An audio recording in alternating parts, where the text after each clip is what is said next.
lesson for games. So, objectives, may sarong po kayo.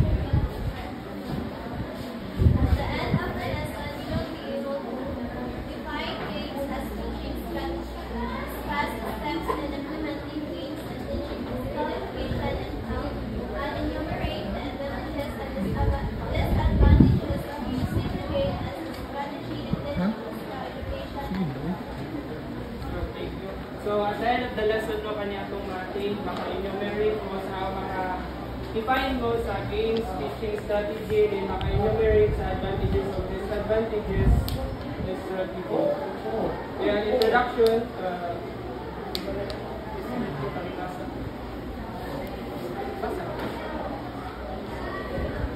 Sports have been an essential part of physical education curriculum. Barba, Martin, Boris, Garcia. Games also contribute to the health curriculum by engaging students in activities that stimulate their interest and have clear objectives.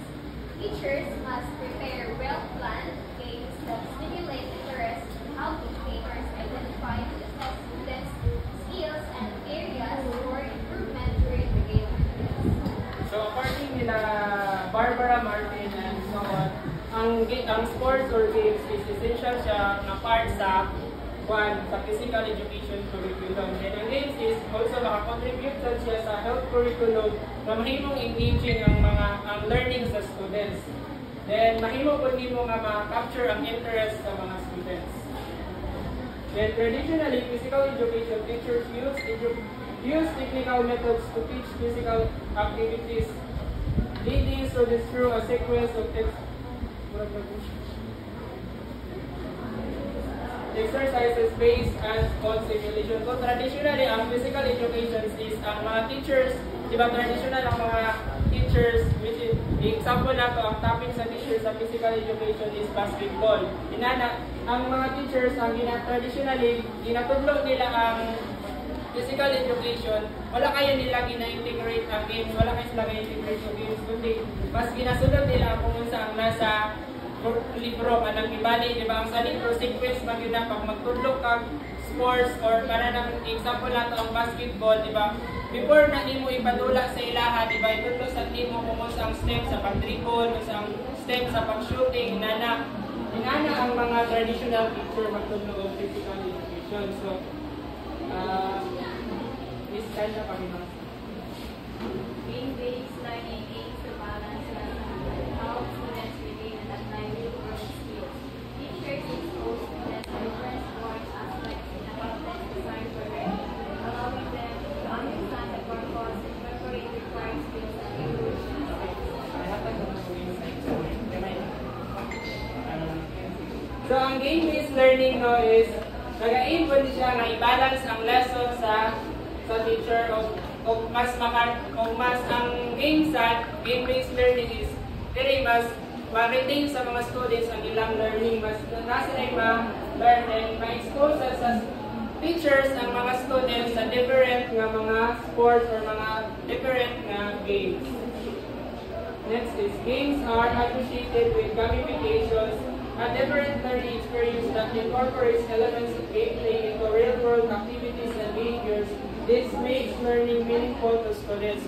Which is, kasabot sa gamification is kanang, diba, pag maghatag ng i-integrate na ito ang games sa atuang lesson, diba, naman ginain ang mga bata na kanang sani, nga ilang mga madawat ini ka human sa games, which is ang kanang kasabot sa gamification is kanang imong i-reward sa ilaha. Dili lang important i-reward ang kanang mga ihatag ni mga things, kundi isa po ang mga reward sa ila is mga points or mga diba, inana pa lang itinimta rito katong mga star taganan ko sila mga inana, which is para mas maganahan sila mo mabuhat sa imong ihatag na games. Then, mag-isiligan pakibasa niyo ang atong website. Kamay, labot.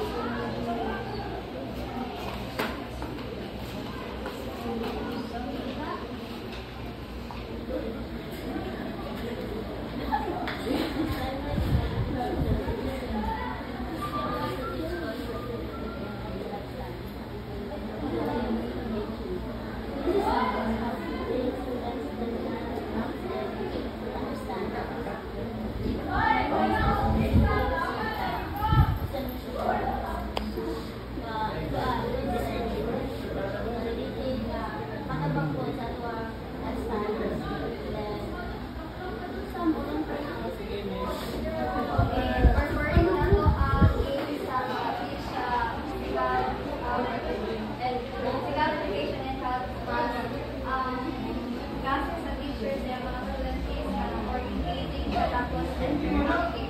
So, kana makamaagi is mas mahimong meaningful ang ilang teaching and learning process type. Mas maanumanggod ka na ma-absorb sa mga ang learning type. Kana engaging na sila. So, sa primary health education, sa elementary education, so, pwede din mo gamit ang teachers or integrate sa teachers kung pagtutulong sa health na subject.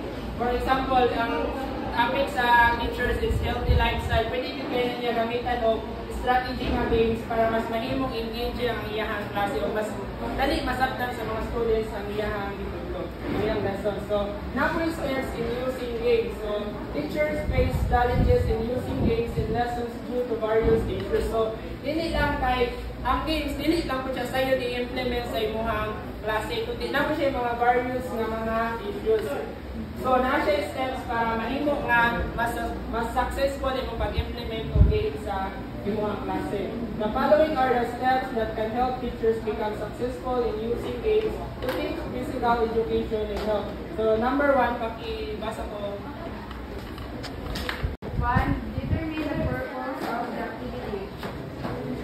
There are times when the pupils have difficulty demonstrating the procedures and understanding because they do not know the purpose of the activity. The teacher should explain to the pupils the purpose of the game to execute it well and learn the master intended skills that they need to acquire. So the idea is ang student should know why ginadula na ikan ang game, then ang teacher must explain the goal so ang mga estudyante kay maka-learn ang mga right skills. So, number one step yun is i-determine yun mo ang purpose sa activity. So, dapat kabalo din ang mga students mo kung sa'y purpose anang activity, anong i-apply na mga activity sa imuhang kasi dapat i-explain kung di mo kay nabi ubang mga students nga nagabuhat lang sila ng activity pero wala sila kasabot kung sa'y purpose na samot akong elementary, di ba mag-lisod magina sila. So, dapat i-imo din nag-i-explain sila how i-explain po din mo kung saan na pangbuhat ng activity para hindi sila mag-resort o what kind of activity. So, ang ikaduha is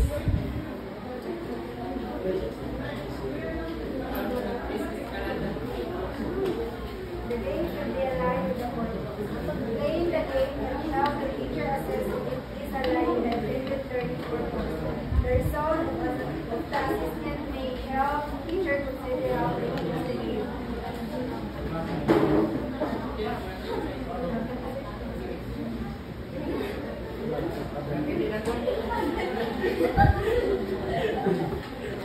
So dapat na kung maghatag ka kanang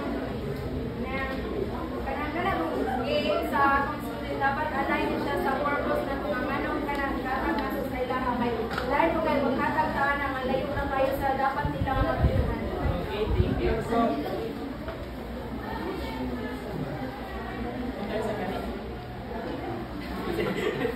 So, ang ikaduha, no, dapat yun i-align din nato ang i-implement ka game sa ato ang lesson. Lesson sa to, tama itong game ng business nga lalagay na magbuhat kag game nga hindi siya align sa ato ang lesson. So, ikatulo, Mr. Charles.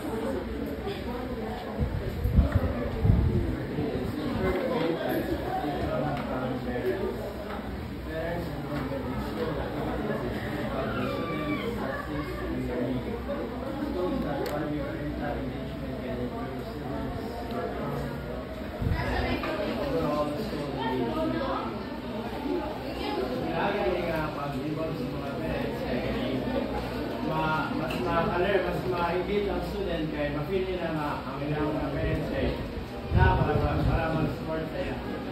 So, thank you, Mr. Charles. So, ang ikatulo, no, is ensure to meet the expectation from parents. So, dili lang di ay nato dili lang din mag-focus kayo mag-focus kanang dili nato gina-include ang mga parents kay gina-appeal po na sila sa learning sa mga bata kay para mas mahimong engaging ang ilang learning. So, sa mga school activities, dapat gina-appeal po nila ang mga parents para mas mahimo po sila aware sa mga activity nga gipabuhat nimo sa imong mga bata. Samot na kay elementary kanang Kwan pa kayo ang mga elementary, fragile pa kayo ang mga elementary.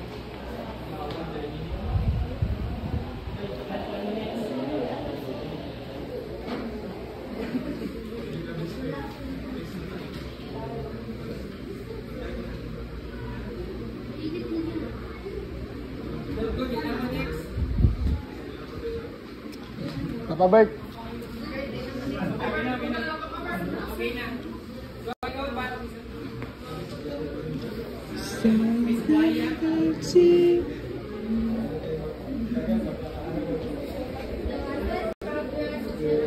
Data from student performance rates, teachers in identifying trouble fund attitudes and coping with in-class instruction, ultimately guiding them and providing meaningful learning experiences. So the data is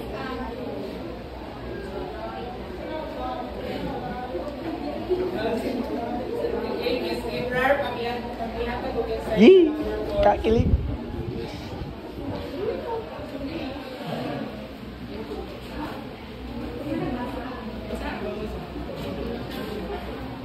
assess progress with data from student performance as aids, teachers in identifying trouble spots, aptitude and coping with in-class instruction, ultimately guiding them in providing meaningful learning experience. So, kanin, ikaw daw, Gerang. mag-assess ka o ano ba ka na mga strategies ganyan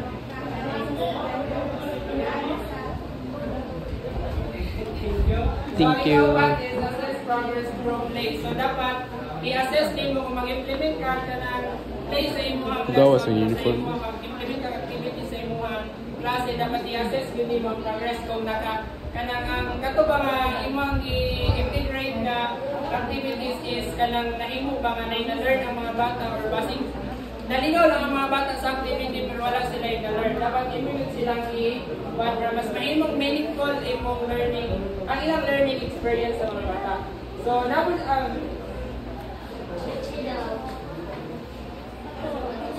so, na-advantages of using games. So, number 1, sige, Miss Kimberly, It helps the pupils improve their motivation for learning. Elementary games, kailangan din ng mga tulad-tulad ng natawag na siya sa mga bata, ma-improve na motivated sila na makatulong. so, tama ito, no? Dapat, ang isa ka advantages sa mag-implement ka games sa imong klase is mahimo nga mas ma-motivate ang mga bata mag-cooperate sa imong klase. Di ba na may uban na dili kayo active nga mga students sa klase kanang kahilom-hilom lang sa kilid. So through games is di ba one magina siya kanang collaborative magina na games by group dili lang ng individual so mahimo nga mas ma-motivate mas mahimo nga ma-progress ko sila. So ikato ha Mr. Robos asaw mag-atog ako baby. Number 2. It promotes the development of cooperative learning skills after the Tira is kanang makadevelop sa o skills sa mga students because sa kanang sa games communities. Thank you. Thank you. Sige, salamat Mr. Robos. So ikaduha no, it promotes, maka-promote po siya o mahimo nga ma-develop ang collaborative learning skills sa mga bata kay di ba ang games di ba collaborative na kay di ba kasagaran sa games nga ito gina-implement is by group wala ko kita games kayo nga kanang gina-individual na ito bata so din dire mahimo nga cooperative ang mga students so ay katulo Miss Kanalon ay sige kami na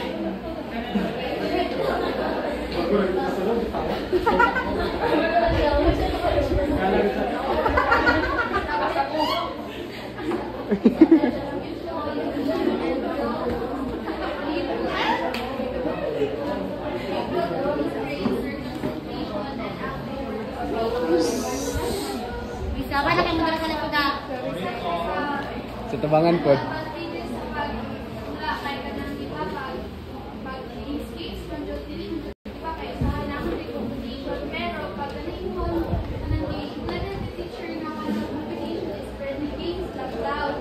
So ang kanang games is pag kanang everyone do di maka kumatan ko sa growth sa mga estudyante and maka demonstrate ko sa presentation and pag kanang sa activities kaya kailangan sa report sa overall participation in students so ang mga estudyante is ma-active sila sa Thank you. So, ang ikatulong is, mahimong mga ma-establish po ang virtual competition. So, di ba sa games is naman gini competition by group. So, ma-kuhan siya dira, ma-establish ang ilang virtual competition. Dili competition na kanang mahimo na ganyan. Grabe na competitive ang students. Kundi kanang compete lang about sa kanang ilang activities nga gibuhat.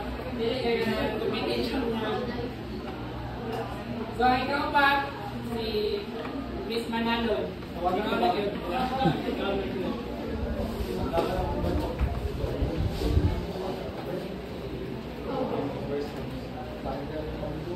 It provides pupils with an opportunity to interact with their peers. So, kanigay, matag silang argumentum para makakuha silang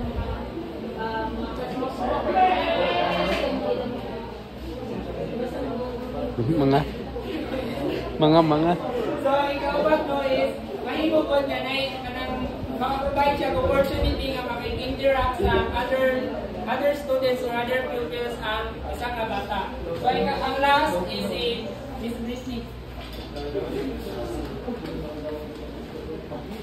the pupils receive more support in the learning process. So, advantages ni siya sili kay kana sa pagwala magkay kanang ikaw kay kani kay ako kay mga dula kanang sa inyo ano kay ka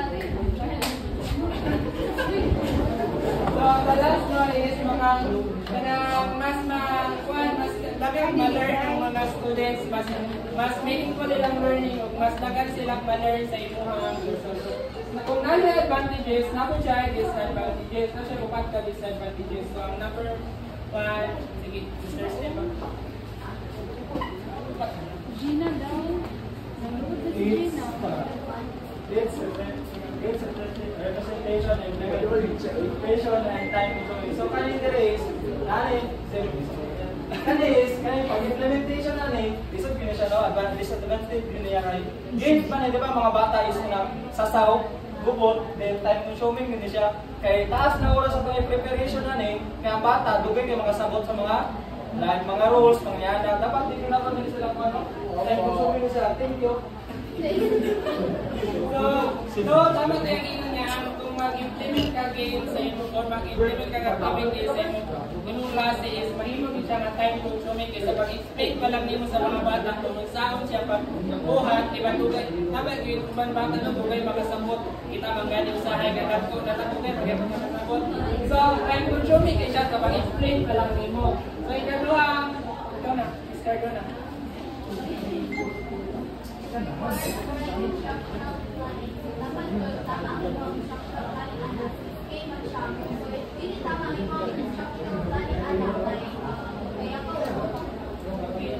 So, tama kung ino niya nga dapat imo instructional planning dapat tama din siya kung haom siya sa imo mga activities. So, ikatulo, Ms. Casquino.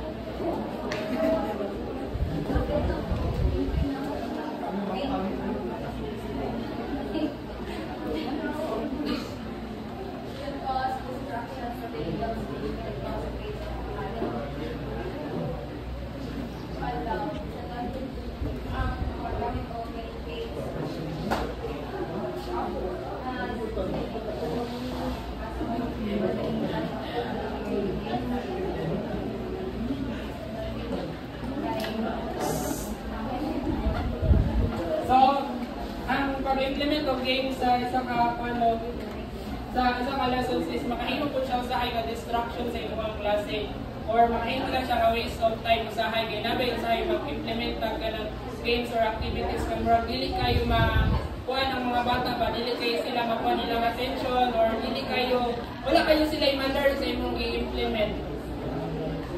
So yun, ang last is, sige, Mr. Leo.